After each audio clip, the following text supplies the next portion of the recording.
a grotesque, sickly, and deeply deranged thing known as Donald Trump losing all control, posting things like this. I believe that China purposefully not buying our soybeans and causing difficulty for our soybean farmers is an economically hostile act. You think? You think maybe it's because you declared a trade war against them in the world? He goes on to say, we are considering terminating business with China having to do with cooking oil and other elements of trade as retribution.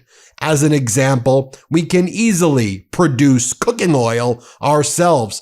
We don't need to purchase it from China. Aye, aye, Captain, I'm sure you've just terrified China with your social media posts. Oh, you look so strong, Donald.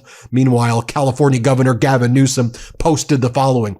Donald Trump is a babbling old man who can't remember what year it is. He's very sickly mentally, memory problems and more. Pray for him.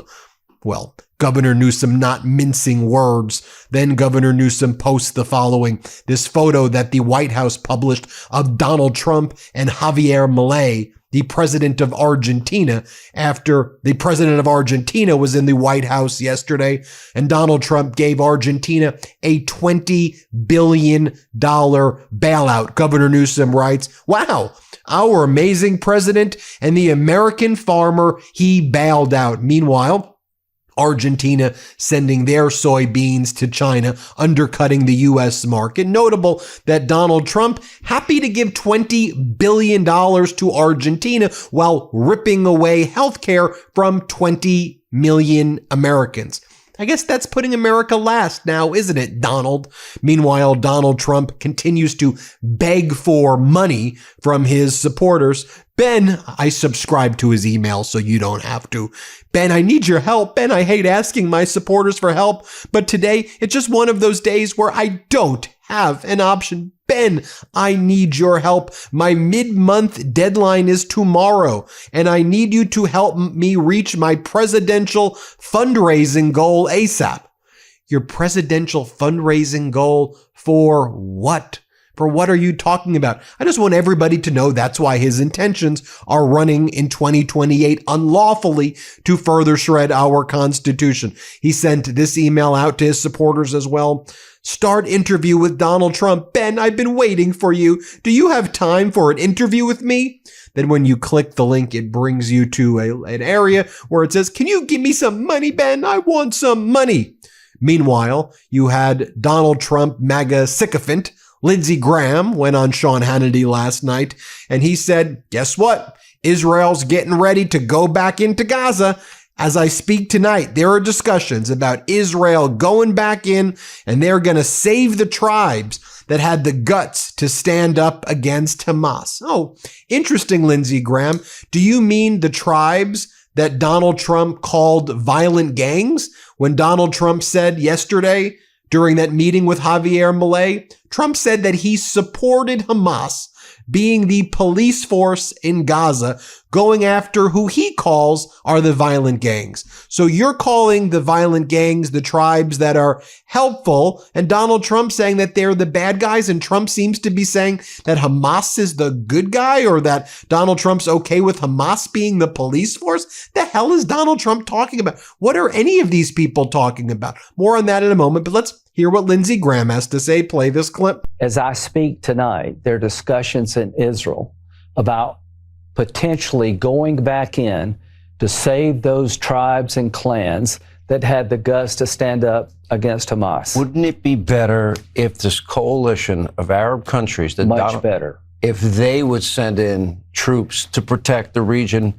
Just remember what you said. If the Arab world would be the force to take Hamas down, it would change the region far more than if Israel did it. While heard what he said? While all the corporate news was spiking the football and buying hook, line, sinker Donald Trump's narrative that he secured peace in the Middle East, and let's do a celebration and say Donald Trump saved the world.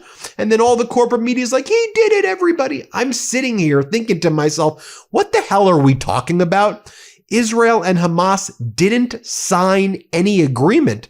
Random countries signed agreements, but Israel and Hamas, the two parties that should sign the agreement, they didn't agree to anything. Donald Trump has not agreed to a two-state solution. When Trump was asked about it, he's like, I'll just let the people who did the deal decide about two-state solution.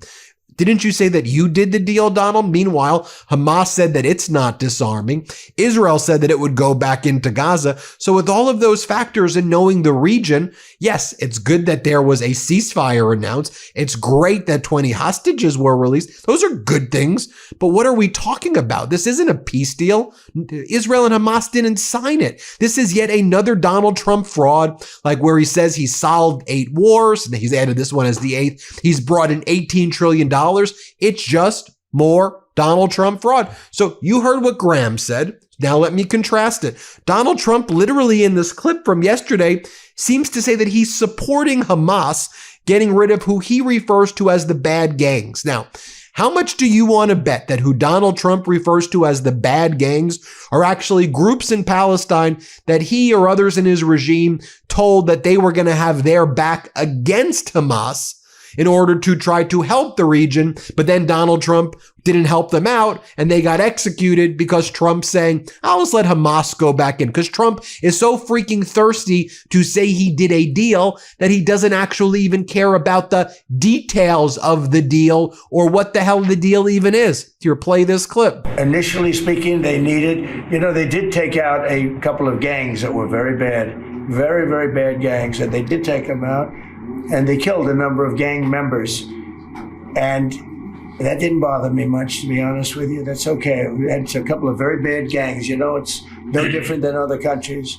Like Venezuela sent their gangs into us, and we took care of those gangs. We have Washington, D.C. is one of the safest cities in the country. It was one of the worst cities in the country if you go back just a little while ago, right? Now it's safe. You can walk to work. Isn't it nice? Meanwhile, take a look at this individual right here. Take a look at this individual right here. And this is Donald Trump. I guess they're going, these are young Republicans, and I guess they're going for the Donald Trump vomit-inducing looking aesthetic right here. You see what they look like. So Politico broke the big story about how these young Republicans from New York and elsewhere, their group text thread was released. Thousands of private messages from the young Republicans. These are the future leaders of the Republican Party. They joke about gas chambers, slavery, and rape. They refer to, I don't want to read what these things refer to black people. You can read it. I mean, just horrible things, supporting slavery, talking about raping people and Hitler's gas chambers. I mean, I don't want to say these things, but this is what they were texting, and they were having a grand old party time. Now, one thing I do want to remind you, do you remember in 2023 when Donald Trump spoke to the young Republicans at their gala? Remember what he said to them? He said the most courageous act that he had ever done in his life is that when he called sexually assaulting women locker room talk, Donald Trump said a general told him that I've never seen a man more courageous than when you said sexually assaulting women is locker room talk. That's how Donald Trump talked to these young Republicans at their gala. So when they use this language, are they using the types of language that they think, will please their Führer?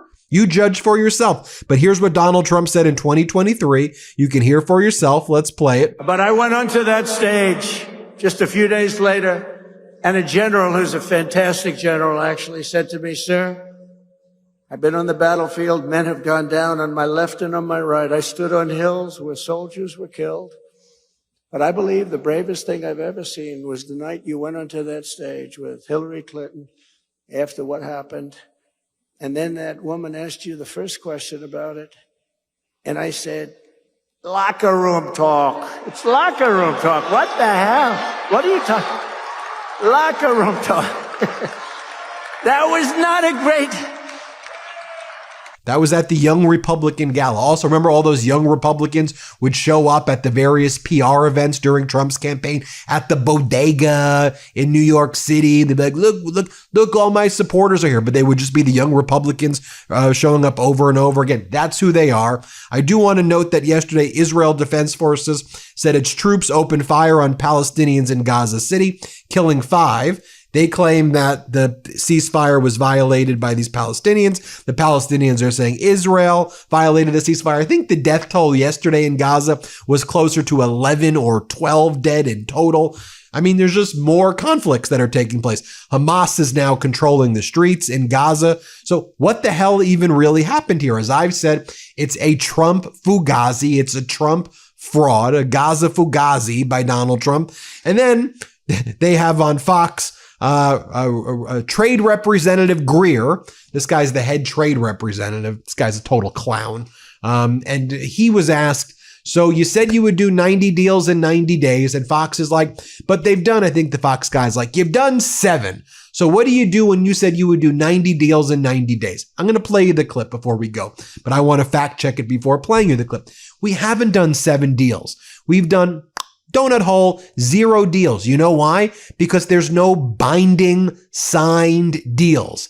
Binding, signed, that have detailed terms. Donald Trump posting on social media or PR press releases that talk about intentions to do things are not deals. What do you consider to be the 7, Fox? Japan says they're not giving $600 billion or $550 billion. So what the hell is that deal made up? The EU's not giving $700 billion. What's that deal that you think is actually taking place? South Korea is not giving $350 or $400 billion. So what's that deal? So it's just a bunch of made up stuff. Even the ones that you claim are deals are not real deals. So there wasn't 90. There were 7 fake deals announced, and out of a claim that there would be 90. But so I want to be very clear. There hasn't been 7 real deals. Trade deals are like 1,000 pages long, and these are lengthy documents. They're signed by the parties, right? When you think about the peace deal, I'm like, why isn't anybody talking about the fact that the parties didn't freaking sign it? Israel and Hamas didn't sign it. Same thing here when we're talking about these trade deals. Have we lost our minds? The parties haven't signed the agreements. They're not binding deals. I don't know how does a whole establishment of grown-ups, of adults, pretend things that aren't signed by both parties are deals? Seriously. Anyway, play this clip of Greer. You know, back in April, there was this pause. And back then, Peter Navarro, White House senior trade counselor, said, we get the potential here to do 90 trade deals in 90 days. As you look at the graphic, the trade deals that have been finalized, there have really only been 7 official agreements that have been reached. So for the people who look at that and say, this is a danger sign looking at 2026, what do you say to them? Sure. So first of all, the deals we've reached cover a huge percentage of U.S. trade. With Canada and Mexico, a lot of the trade between Canada and Mexico is flowing quite freely. Canada had some retaliation, which they removed. We had Turkey that had retaliation they removed. So there's actually no more retaliation in the world except for China. There you have it, folks. Let me know what you think. Hit subscribe. Let's stay on top of it every step of the way here at the MeidasTouch Network. Let's get to 6 million subscribers, please. Check out MeidasPlus.com if you can as well. Have a great day. Love this video? Support independent media and unlock exclusive content, ad-free videos, and custom emojis by becoming a paid member of our YouTube channel today. You can also gift memberships to others. Let's keep growing together.